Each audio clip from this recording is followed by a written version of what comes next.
নমস্কাৰ সকলোকে স্বাগতম জনাইছো আসাম কেৰিয়াৰ পইণ্ট ইউটিউব চেনেলটোলৈ। তো বন্ধুসকল, আজিৰ ভিডিঅ'টোত আমি আপোনালোকৰ আগন্তুক অনুষ্ঠিত হ'ব লগা এপিএছচি গ্ৰেড 4 পৰীক্ষাৰ বাবে সহায়ক হোৱাকৈ গণিতৰ আৰু এটা নতুন ক্লাছ লৈ আহিছো। তো এই ক্লাছটোত আমি কিছুমান ইম্পৰ্টেণ্ট ফৰ্মুলা আৰু লগতে কিছুমান শৰ্ট ট্ৰিক্সৰ সহায়ত আপোনালোকক কুৱেশ্যনখিনি কৰাই দিম, যাতে এক্সামত গৈ খুব কম সময়ৰ ভিতৰতে এনে ধৰণৰ কুৱেশ্যনবোৰ সলভ কৰিব পাৰে। আৰু এটা কথা ইয়াতে আপোনালোকক জনাই থওঁ, আমি আপোনালোকৰ এপিএছচি গ্ৰেড 4 পৰীক্ষাৰ বাবে সহায়ক হোৱাকৈ যিবিলাক ক্লাছ 6, 7 আৰু 8ৰ কিতাপ আছে, সেই কিতাপবিলাক পঢ়ি কিছুমান PDF বনাইছো। তো এই PDFখিনি যদি আপোনালোকৰ লাগে তেতিয়াহ'লে আমাক এই নাম্বাৰটোত হোৱাটছআপত মেছেজ দিব। নাম্বাৰটো হৈছে আমাৰ 8133840965। এইটো আমাৰ হোৱাটছআপ নাম্বাৰ হয়, ইয়াত কল নাহে, কেৱল হোৱাটছআপত মেছেজ আহিব। এটা মেছেজ আপোনালোকে কৰি জনাই দিব যে আপোনালোকৰ এপিএছচি গ্ৰেড 4ৰ গোটেইখিনি PDF লাগে। তো গোটেইখিনি PDF আমি কেৱল 79ত আপোনালোকক পঠাই দিম, ঠিক আছে? আৰু সেইখিনি লৈ আপোনালোকে ভালদৰে প্ৰিপাৰেশ্যনত লাগি যাব। এতিয়া আমি কুৱেশ্যনখিনি চাওঁ।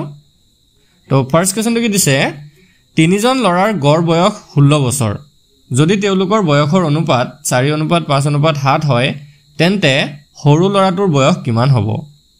The average age of 3 boys is 16 years.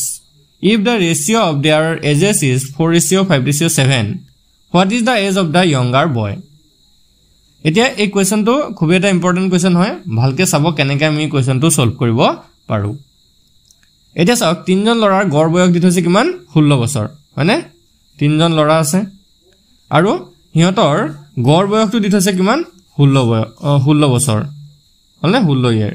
এতিয়া আমি যদি টোটেলটো উলিয়াবলৈ যাওঁ, সিহঁতৰ টোটেল বয়সটো যদি উলিয়াবলৈ যাওঁ, কি হ'ব? 16 + 3 হ'ব। টোটেলটো সদায় পূৰণ কৰিলে হৈ যাবগৈ।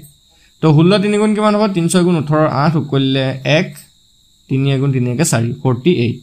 টোটেল বয়সটো কিমান পালোঁ সিহঁতৰ? 48 বছৰ বা 48 ইয়াৰ্ছ হ'ল।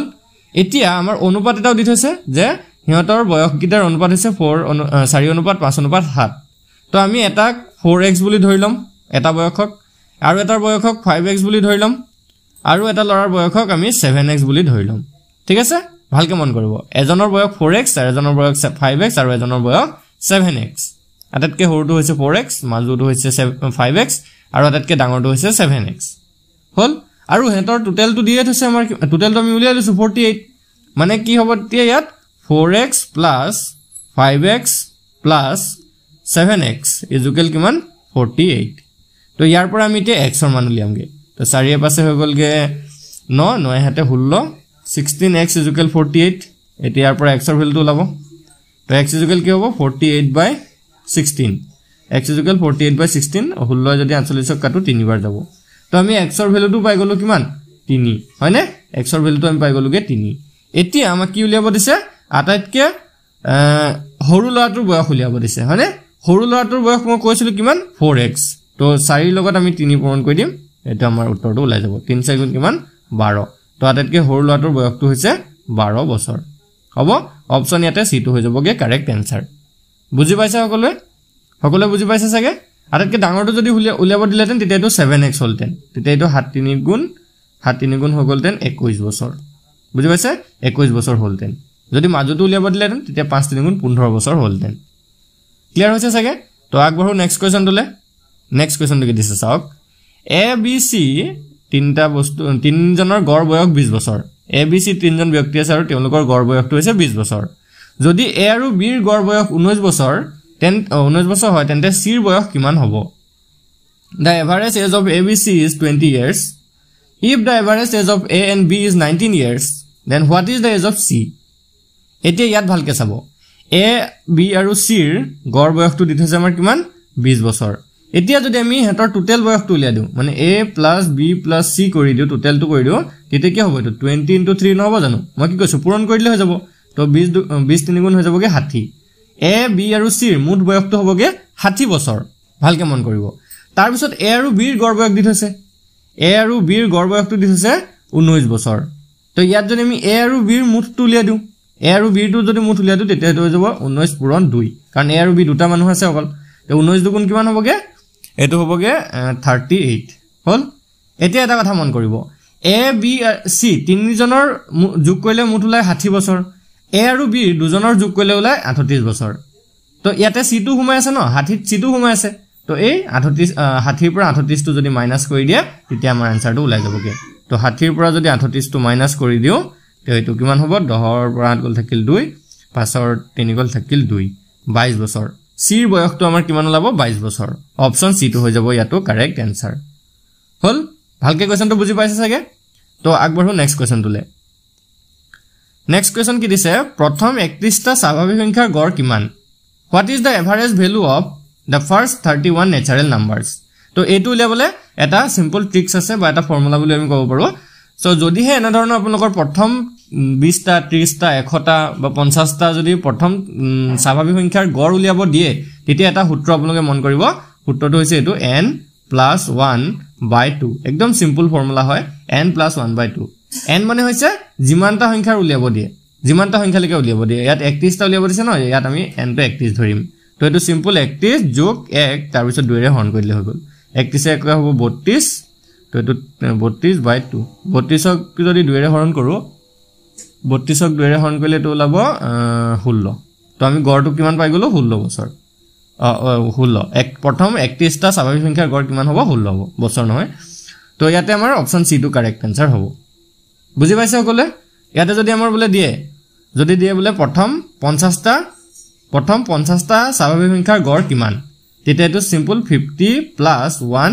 ডিভাইডেড বাই 2 কৰিলে হৈ যাব ভগ্নাংশটো ওলাব পাৰে বা কিবা পইণ্টটো ওলাব পাৰে সিম্পল কথা হলনে তো আগবঢ়ো নেক্সট কোৱেশ্চন তুলে নেক্সট কোৱেশ্চনটো কি দিছে চাওক পদাৰ্থ বিজ্ঞান আৰু ৰসায়ন বিজ্ঞানত পোৱা ৰাজীৱৰ নম্বৰৰ অনুপাত 5:4 যদি দুয়োটা বিষয়ত পোৱা নম্বৰৰ পাৰ্থক্য 16 হয় তেন্তে দুয়োটা বিষয়তে পোৱা নম্বৰৰ কি হয় তেন্তে দুয়োটা বিষয়ত পোৱা নম্বৰটো কি হ'ব মানে মুঠ নম্বৰটো সুধিছা দুয়োটা বিষয়ত পোৱা মুঠ নম্বৰটো কি হ'ব ভালকে চাওক কি কৈছে ৰাজীৱ নামৰ এজন ল'ৰা আছে যিয়ে পদাৰ্থ বিজ্ঞান মানে ফিজিক্স আৰু কেমিষ্ট্ৰিত দুটা সাবজেক্টত পোৱা নম্বৰটোৰ অনুপাত দিছে 5:4 5:4 আৰু সেই নম্বৰ দুটাৰ পাৰ্থক্য দিছে 16 মানে বিয়োগফলটো হৈছে 16 ডাঙৰটোৰ পৰা সৰুটো বিয়োগ কৰিলে 16 পায় এতিয়া আমি ধৰি লৈছো এটা নম্বৰ হৈছেগে 5x আৰু এটা নম্বৰ হৈছে 4x ঠিক আছে ৰাজীৱে লাভ কৰা নম্বৰ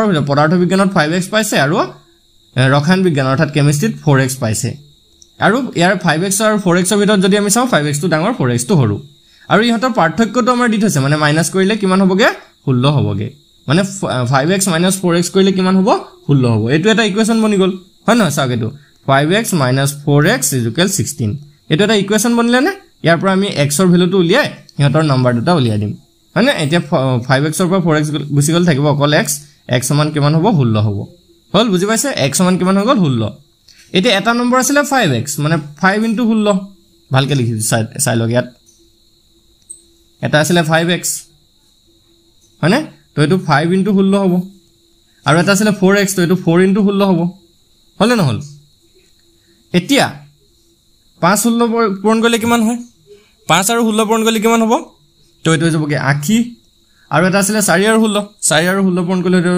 64 এতিয়া আমাক সুধিছিলে হিয়ন্তে মুঠ নম্বৰটো খুজিছিলে তো 80 আৰু 64 প্লাস কৰি দিয়ক ওলাই যাব आंसर তেফালে 4 8 আছে 14 144 টোটাল কিমান পাইছিলে ৰাজীৱে পদাৰ্থ বিজ্ঞান আৰু হেৰি ৰসায়ন বিজ্ঞানত মিলাই 144 পাইছিলে অপচন এটো হৈ যাব ইয়াতে কাৰেক্ট आंसर বুজি পাইছে চাগে একদমই সিম্পল কোৱেশ্চন হয় খালি কোৱেশ্চনটো যদি আপোনালোকৰ বুজি পোৱাত অসুবিধা হয় তেতিয়া হলে কিন্তু আপোনালোকে পৰীক্ষাত কৰিব নোৱাৰিব একাৰণে ভালকে কোৱেশ্চনটো পঢ়ি বুজি ল'ব হ'ব এতিয়া নেক্সট কোৱেশ্চনটো চাও কি দিছে যদি 60% অৰ a সমান 3/4 অৰ b হয় তেন্তে a ৰেশিও b কিমান হ'ব 60% অৰ a সমান 3/4 অৰ b হলে a ৰেশিও b কিমান হ'ব ইয়াতে আৰু এটা মই কথা আপোনাক কৈ থৌ আমি এই যে ৰেশিও বিলাক যে দিয়া থাকে a ৰেশিও b বা b ৰেশিও c বা যিকোনো ৰেশিও যদি দিয়া থাকে হেতুক আমি ভগ্নাংশ হিচাপতো কিন্তু লিখিব পাৰো মানে a ৰেশিও b টোক আমি a/b হিচাপেও লিখিব পাৰো আকৌ ঠিক a/b টোকো ৰেশিও হিচাপত লিখিব পাৰো হলে এটো পিছত আপোনালোকৰ এই কোৱেশ্চনটো দৰকাৰ পৰিব সেই কাৰণে আপোনাক প্ৰথমতে কৈ দিলো ঠিক আছে এতিয়া আমি কোৱেশ্চনটো ভালকে চাও তো আমি এটো এটা ইকুৱেচন বনাবলৈ চেষ্টা কৰিব লাগিব 60% অৰ a সমান 3/4 অৰ b যদি হয় তেতিয়া হলে a ৰেশিও b উলিয়াব দিছে এতিয়া পাৰ্সেন্টটো অতৰালে এটো 60/100 হ'ব ইনটু a আৰু এফালে 3/4 4 into b হল এতিয়া 0 0 কাটিলো 2 যদি 6 কাটো 3 বাৰ যাব 10 কাটিলে 5 বাৰ যাব ইয়াত থাকিলে 3/5 a আৰু ইয়াত থাকিলে 3/4 b হল এতিয়া 3/5 টো আমি হিফালে লৈ যাম তেতিয়া ইয়াত অকল a থাকি যাব এতিয়া এটো 3 পূৰণ 5 হ'ব আৰু তলত হ'বগে 4 পূৰণ 3 কাৰণ এটো বৰ্জ্য পূৰণ হ'ব না 5 টো ওপৰলৈ গৈ যাব 3 টো তললৈ আহি যাব এতিয়া 3 3 কাটা যাব আৰু b টো আছে হল বুজি পাইছে এতিয়া ইয়াত থাকিলে এতিয়া চাওক এই b টো হিফালে কি হৈছে পূৰণ হৈ আছে 4/5 ৰ লগত কি হৈছে পূৰণ এফালে লৈ হন লগে লগে কি যাব হৰণ তেতিয়া এটো আমি a/b লিখিব পাৰিম নে a/b ইকুৱেল কি থাকিলে হিফালে ওপৰত 5 আৰু তলত 4 5/4 a/b ইকুৱেল কি লিখিব পাৰিলো আমি 5/4 এই b টো তলত এফালে লৈ আহিলো মানে সমান চিহ্ন এফালে অহাৰ লগে লগে হৰণ হৈ থাকিলে এৰ লগত কি হৈ গ'ল হে হৰণ হৈ গ'ল এতিয়া a/b পালো আমি কি 5/4 তো মই এটা কথা প্ৰথমতে যে কৈ লৈছিলো যে ভগ্নাংশটোক আমি ৰেশিও হিচাপে লিখিব পাৰো তো এতিয়া আমি ইয়াত a ৰেশিও b টো কি হিচাপে লিখিব পাৰিম 5/4 হিচাপে লিখিব পাৰিম বুজি পালে a ৰেশিও b 5/4 আৰু এইটোৱে আমাক উলিয়াব দিছে হয়নে চাও তো অপচন ইয়াতে ভিতৰতে অপচন b টো কাৰেক্ট আনসাৰ হ'ব ঠিক আছে বুজি পাইছে তো আগবাঢ়ো নেক্সট কোৱেশ্চনটোলে নেক্সট কোৱেশ্চনটো কি দিছে চাওক যদি কোনো সংখ্যাৰ 60% অৰ 3/5 সমান 36 হয় তেন্তে সংখ্যাটো কি হ'ব তো এটো এটা ইন্টাৰেষ্টিং কোৱেশ্চন হয় ইয়াতে আমি সংখ্যাটো কি ধৰিলাম x ধৰিলাম ঠিক আছে ইয়াত কাৰণ আমাৰ কোনো ইকুৱেশ্যন ডাইৰেক্টলি দি থোৱা নাই ন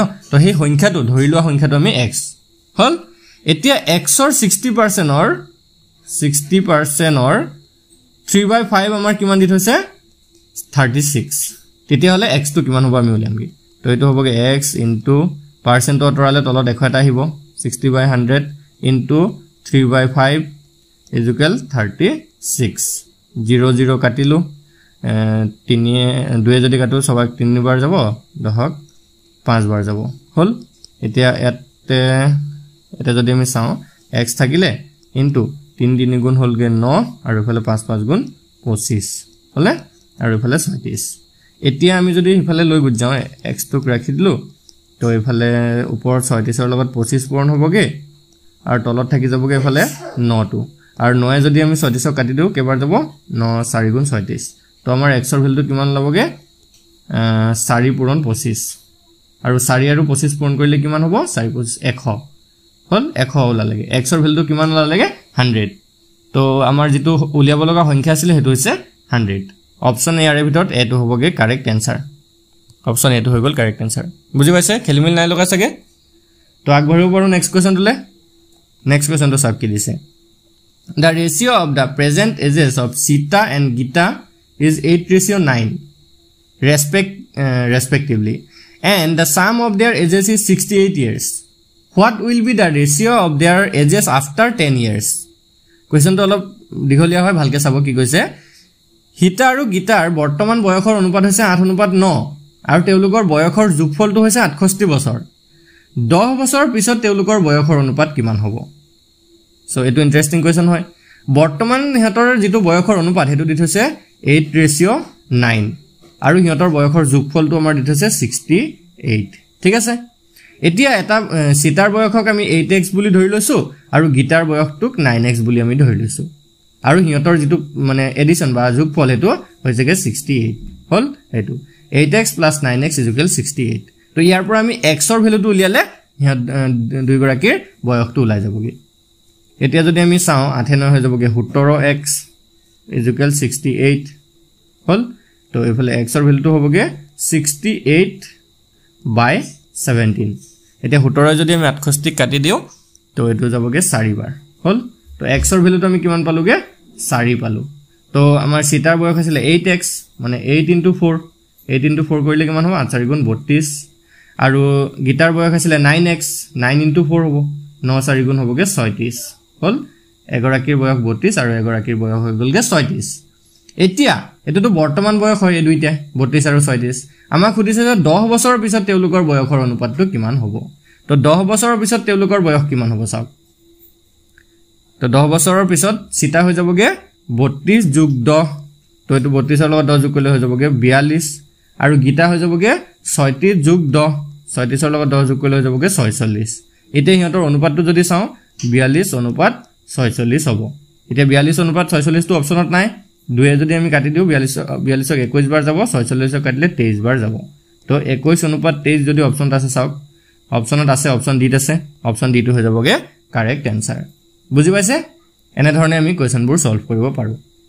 তো আজিৰ ভিডিওত আমি একেটা কোৱেশ্চনে আলোচনা কৰিলো যদি আপোনালোকৰ কোৱেশ্চন কিটা ভাল লাগিলে ভিডিওটো এটা লাইক কৰি দিব আৰু আমাৰ চেনেলটো সাবস্ক্ৰাইব কৰি ল'ব কাৰণ আপোনালোকৰ আগন্তুক যিকোনো ধৰণৰ কম্পিটিটিভ এক্সামৰ কাৰণে আমাৰ এই চেনেলটোত আপোনালোকৰ প্ৰস্তুতি চলাই দিম ঠিক আছে কাৰণ আজি এডিআৰই থাৰ্ড গ্ৰেড আৰু আসাম পুলিচৰ কেইটামান পোষ্টৰ ৰিজাল্ট দিছে অলৰেডি আৰু বহুতৰ ৰিজাল্ট ভাল হৈছে তো আপোনালোকৰো বহুতৰ বন্ধু বান্ধৱীসকলৰ ৰিজাল্ট ভাল হৈছে কিন্তু আপোনালোকৰ যদি ভাল হোৱা নাই এতিয়া এটা অপৰচুনিটি আছে আকৌ আপোনালোকৰ যিবিলাক পোষ্ট ওলাব সেই পোষ্টবিলাকৰ কাৰণে এতিয়াৰ পৰা ভালদৰে প্ৰিপাৰেচনত লাগি যাওক ঠিক আছে তো আমি প্ৰিপাৰেচন কৰাই দিম আৰু সকলো সাবজেক্ট সকলো এক্সামৰে আমি পিডিএফ বিলাক সিলেক্টেড পিডিএফও কিছুমান আমি বনাই আছো তো হেবিলাকো আপোনালোকক পঠাই দিম তো এপিএসসি গ্ৰেড 4 পিডিএফ খিনি যদি এতিয়া আপোনালোকৰ লাগে তেতিয়া হলে আমাক এই নম্বৰটোত WhatsAppত মেছেজ কৰিব 8133840965 এটো আমাৰ WhatsApp নম্বৰ হয় ইয়াত আপোনালোকে কল নকৰিব কল নাহে কেৱল WhatsAppত মেছেজ কৰি আপোনালোকে জনাই দিব যে এপিএসসি গ্ৰেড 4 পিডিএফ খিনি লাগে তো কেৱল 79ত আমি আপোনালোকক গোটেইখিনি সাবজেক্টৰ পিডিএফ পঠাই দিম ধন্যবাদ